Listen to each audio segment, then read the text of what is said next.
Hello students, हम कर रहे हैं क्लास 9 हिस्ट्री चैप्टर 1। बच्चों, इस चैप्टर का सबसे इम्पोर्टेंट क्वेश्चन है कि फ्रांस में अगर क्रांति हुई तो उसके कारण क्या थे। तो फ्रांस में क्रांति होने के बहुत सारे कारण थे। उसमें से सबसे पहला कारण था बच्चों, फ्रांस की इकोनॉमिक कंडीशन बहुत ख़राब थी। अब हम करेंगे फ्रांस की इकोनॉमिक कंडीशन ख़राब होने के पीछे कारण क्या थे और फ्रांस की जो सोसाइटी है वो कैसी थी। ठीक है, तो सबसे पहले देखते हैं हम कि 1774 में फ्रांस का राजा कौन बनता है? लुई 16। वो बर्बन फैमिली से बिलोंग करता था और ऑस्ट्रिया की रानी मैरी एंटोइनेट से उसकी शादी हुई थी। फ्रांस का जो आपकी ट्रेजरी है बच्चों, जब वो राजा बना तो उसको अपनी ट्रेजरी, अपना राजकोष बिल्कुल खाली मिला। क्यों मिला? क्योंकि उसका सारा जो पैसा था वो वार में लग गया। फ्रांस है निरंतर लड़ाइयों में इन्वॉल्व रहता था। ठीक है, और जो फ्रांस का राजा है वो उसका जो न्यायालय है, कोर्ट है, ठीक है, दरबार है, राज दरबार है, वहाँ पर अत्यधिक उसकी मेंटेनेंस में, उस राज दरबार की मेंटेनेंस में बहुत ज़्यादा पैसा लगता है। ठीक है, और जो उसका पैलेस है राजा का वर्सलीज में, उसके रख रखाव में भी बहुत पैसा लगता है, तो कुछ पैसा वहाँ पे लग जाता था।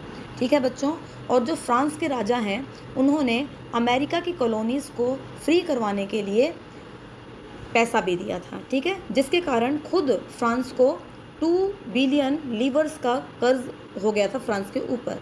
ठीक है बच्चों, और भी फ्रांस में बहुत सारे खर्चे थे, जैसे राजा को अपनी आर्मी को मेंटेन करने के लिए, अपने कोर्ट को मेंटेन करने के लिए, गवर्नमेंट ऑफिसेस को चलाने के लिए, यूनिवर्सिटीज़ को रन करने के लिए क्या था, पैसे की ज़रूरत पड़ती थी, और बहुत सारा पैसा इनको रन करने में भी चला जाता था। ठीक है बच्चों, तो ये हमने देख लिया फ्रांस की क्रांति का इकोनॉमिक रीज़न क्या था। ठीक है, मतलब कि फ्रांस की में लोगों ने क्रांति की तो उसके पीछे एक रीज़न ये था कि फ्रांस की आर्थिक स्थिति खराब थी। अब बच्चों हम करेंगे कि फ्रांस की सोसाइटी कैसी थी। फ्रांस की सोसाइटी बच्चों इस तरह से डिवाइडेड थी कि सबके साथ में एक जैसा व्यवहार नहीं होता था। जो आपके गरीब लोग हैं उनके साथ में डिस्क्रिमिनेशन होता था। तो बच्चों हम देखेंगे पहले फ्रांस की सोसाइटी थी कैसे। तो फ्रांस में बच्चों आपकी सोसाइटी में 3 स्टेट्स थे।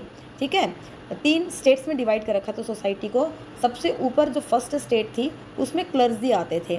ठीक है, और क्लर्जी कौन होते हैं बच्चों? जो आपके पादरी होते हैं, चर्च में काम करते हैं, वो आपके क्लर्जी होते हैं। दूसरा सोसाइटी का सेक्शन था नॉबल्स। ठीक है, जैसे आपके राजा हैं, जो आपके लैंडलॉर्ड्स हैं, वो सारे नॉबल्स में आते थे।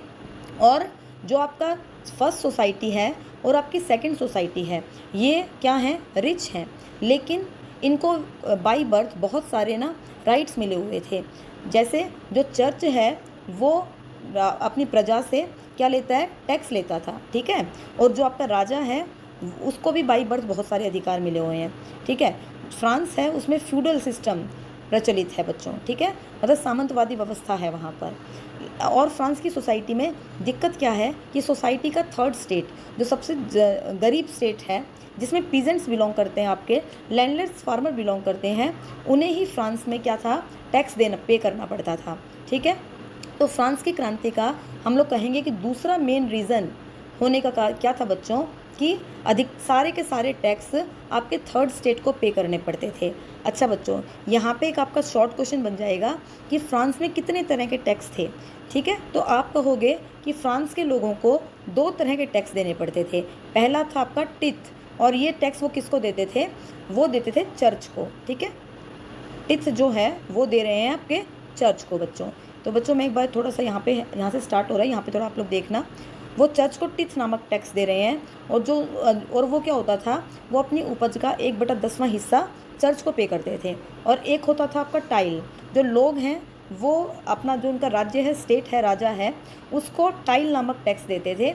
और ये तथा डायरेक्ट और इनडायरेक्ट दोनों तरह का टैक्स ये होता था। तो बच्चों अगर फ्रांस की प्रजा से ये इस तरह का डिस्क्रिमिनेशन नहीं होता, केवल थर्ड स्टेट को टैक्स पे नहीं करना पड़ता, तो फिर शायद फ्रांस की क्रांति ना होती। तो हम लोग कहेंगे कि फ्रांस की क्रांति के हमने आज 2 रीज़न देख लिए हैं।